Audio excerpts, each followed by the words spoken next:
தொடர்ந்து பேசலாம். இது தொடர்பாக நம்முடைய கருத்துக்களை பகிர்ந்து கொள்வதற்காக முன்னாள் அதிமுக எம்பி கே.சி. பழனிசாமி இணைந்திருக்கிறார். வணக்கம் சார். வணக்கம். அதிமுகவினுடைய உட்கட்சி விவகாரம் தொடர்பாக தேர்தல் ஆணையம் விசாரிக்கலாம், தடை இல்லை அப்படின்னு உயர்நீதிமன்றம் தெரிவித்திருக்கிறது. முதற்கட்டமா நீங்க எப்படி பார்க்கறீங்க? நிச்சயமா இது எதிர்பார்க்கப்பட்ட ஒரு தீர்ப்பு தான்.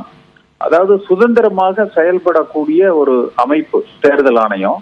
தேர்தல் ஆணையம் முடிவு எடுத்ததற்கு பிறகு அந்த முடிவுல ஏதேனும் ஆட்சேபனை இருந்தால் அது குறித்து விசாரிக்க கோரலாமே ஒழிய ஒரு சுதந்திரமான ஒரு தேர்தல் ஆணைய அமைப்பு விசாரணையை நடத்தக்கூடாது என்கிற அந்த மனுவே ஏற்க தகுந்தது அல்ல. அதாவது நாட் மெயின்டெனபிள் என்பதுதான்.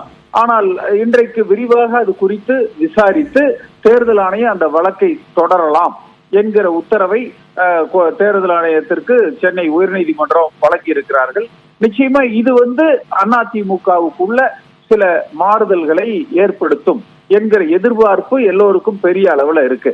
ஏன்னா கடந்த காலங்கள்ல 2017 இருந்து 2024 வரைக்கும் எடப்பாடி பழனிசாமி கிட்டத்தட்ட எல்லா நீதிமன்ற தீர்ப்புகளிலும் சரி, தேர்தல் ஆணைய தீர்ப்புகளிலும் சரி, தனக்கு சாதகமான நிலைப்பாட்டையே பெற்றுக்கொண்டார்.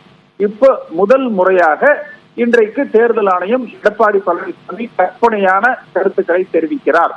தேர்தல் ஆணையம் தொடர்ந்து விசாரிக்கலாம் என்கிற அந்த கருத்து தற்பொழுது வெளியிடப்பட்டிருக்கிறது.